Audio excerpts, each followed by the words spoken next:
avait déjà une littérature orale et proverbes sont des littératures orales, les contes sont des littératures orales, mais surtout, ce qui est original dans la littérature malgache orale, ce sont les types de poèmes imagés sous forme de questions, dont les plus connus sont les haïténi. Et haïténi, c'est-à-dire l'art de savoir parler. Nous fêtons cette année le 100e anniversaire de la première traduction de Haïté en français par Jean Paulhan, qui est un collègue français qui a travaillé à Madagascar dans les années 1913. Il a publié donc en français la traduction de Haïté. Donc, littérature écrite, littérature orale. La littérature écrite, donc, est née du contact avec l'orthographe et les autres littératures écrites, notamment occidentales, je dirais même plus précisément anglaise d'abord, puis française ensuite, lorsque Madagascar est devenue colonie française. Et cette littérature malgache, utilisons le terme de moderne pour dire la littérature écrite, a vu le jour donc après la naissance de l'orthographe malgache, après les inspirations de la littérature traditionnelle, avec l'apport des littératures occidentales, et surtout lorsque nous sommes devenus colonie française, il y a eu la littérature française du XVIe siècle avec Bernard Dubray, la Renaissance, défense et illustration de la langue française, qui avait réveillé aussi les malgaches, défense et illustration de la langue malgache. Ensuite, on peut diviser cette littérature écrite en genres comme, parmi d'ailleurs, le genre poétique, le genre fiction, c'est-à-dire les romans et les nouvelles, le genre dramatique, le genre théâtral.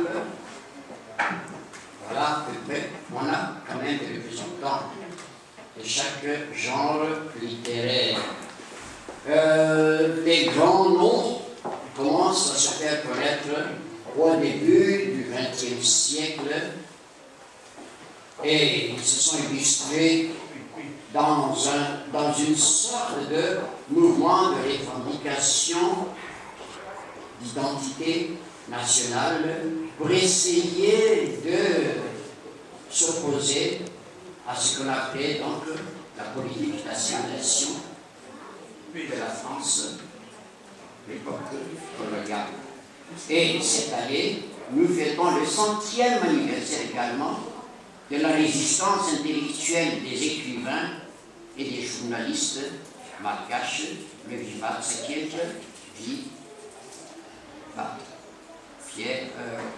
Fer, Pierre et ramification, nous fêtons cette année. Il y a une petite brochure à ce propos que nous mettons en vente à côté pour voir un peu ce que c'est que le VVS. Donc, mouvement de jeunes intellectuels. Mais il se trouve que 100 ans de VVS, mais c'est aussi la date de naissance de Dox, le poète Dox. Dox fait partie de ce qu'on appelle les poètes cadets, ce qui veut dire qu'il y a eu les poètes aînés qui ont participé au mouvement de renaissance malgache, mouvement de renaissance qui précède le mouvement de renaissance noire avec la négritude de Senghor qui ne date que de 1931-1934. Il y a donc eu, à Madagascar, quand même, une espèce de revendication d'identité contre la politique coloniale à l'époque, divisée pour régner et assimilatrice, c'est-à-dire faire disparaître la langue et la littérature malgache. Il y a un sursaut de nationalisme, d'où les poètes de la première génération étaient, par définition, des poètes engagés, et ils ont fait partie d'une société secrète dont je parlais tout à l'heure, la VPS. Lorsqu'on a découvert la VPS, les membres ont été arrêtés, envoyés en exil, et les meilleurs membres, les plus, je dirais, convaincus, passionnés, ont été envoyés en exil à Mayotte, en exil Comores, Dzaoudzi, qui est une petite île. Et là, on a pensé que on allait réduire au silence la langue et la littérature malgache. Erreur, parce que l'exil de Mayotte est devenu un séminaire permanent où on s'est forgé dans la langue et dans la littérature malgache. Et nous avons ce qu'on appelle le serment de Djaoudzi. Ces journalistes exilés, ces écrivains exilés à Djaoudzi ont fait le serment que si Dieu leur redonnait la liberté, ils allaient reprendre de plus belle la lutte pour l'émancipation du malgache et pour l'illustration de la langue malgache. Ils ont été encouragés dans ce sens par l'article d'un pasteur à Bergson, qui d'ailleurs lui aussi avait pris un article avant, 1889, docteur Ratchona, le premier universitaire malgache sorti des universités d'Édimbourg, avait écrit un texte sur le Japon, Japan, c'est Japanese, Japan and Japanese.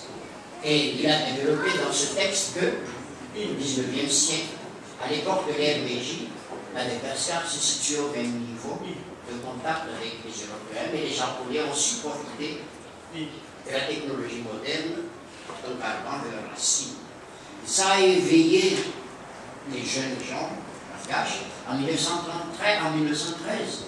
Bergson avait pris ce texte de 1889 a écrit de nouveau Japon, signe japonais, le Japon est là, la fierté de l'intelligentsia malgache est réveillée dans ce mouvement, et il y a donc un mouvement de sauvegarde de la langue et de la littérature malgache. Effectivement, que les serments de Djaoudzi, lorsqu'ils ont été libérés, chacun a repris de plus belles les activités journalistiques, les activités littéraires, on fait appel à la jeune génération, un soucieux d'honneur et patriotisme pour illustrer justement la langue malgache. Donc on assiste, à partir de 1922, à une profusion, un enthousiasme littéraire, trop enthousiasme peut-être parce que finalement, les défauts ne manquaient pas.